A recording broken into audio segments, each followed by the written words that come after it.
چمن اپنا ہے یہ اپنے چمن کے باغباں ہم ہیں. چمن اپنا ہے یہ اپنے چمن کے باغباں ہم ہیں. لہو دے کر اسے سینچا ہے اس کے پاس باہم ہے. صدر باوقار سامعین کرام، میری تقریر کا محور ہے آزادی و حب الوطنی کا اسلامی تصور اور ہندوستان کی آزادی میں مسلمانوں کا کردار. حضرات، خدائے واحد کی غلامی اختیار کر لینے کے بعد انسان دوسری ساری غلامیوں سے آزاد ہو جاتا ہے. حضرت محمد صلی اللہ علیہ وسلم کی تشریف آوری کا ایک اہم مقصد پوری انسانیت کو انسانوں کی زنجیر غلامی سے نجات دلانا تھا. ارشاد خداوندی ہے وَيَضَعُ عَنْهُمْ إِصْرَهُمْ وَالْأَغْلَالَ الَّتِي كَانَتْ عَلَيْهِمْ. اور فرمائیے، حضرت محمد صلی اللہ علیہ وسلم کا وطن مکہ مکرمہ اور مدینہ منورہ تھا. آپ صلی اللہ علیہ وسلم مکہ مکرمہ سے اپنی والہانہ محبت کا اظہار ان الفاظ میں کرتے تھے: مَا أَطْيَبَكِ مِن بَلَدٍ وَمَا أَحَبَّكِ إِلَيَّ. تو کتنا پاکیزہ شہر ہے اور مجھے کتنا محبوب ہے.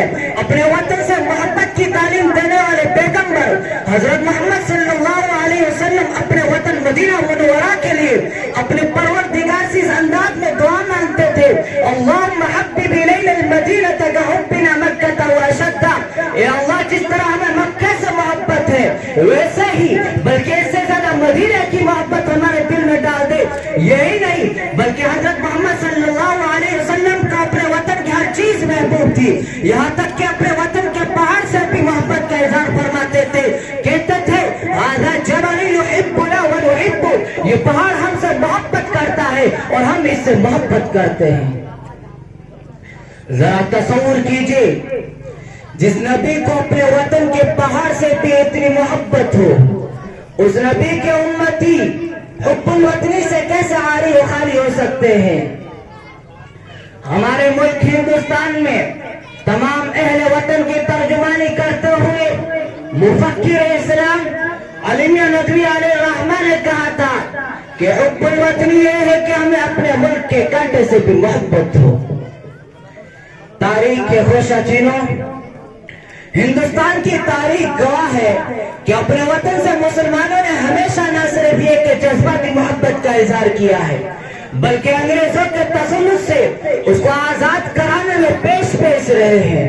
اس ملک میں مسلمانوں کی جد و جہد آزادی صبر آزما لمحات کی کہانی ہے.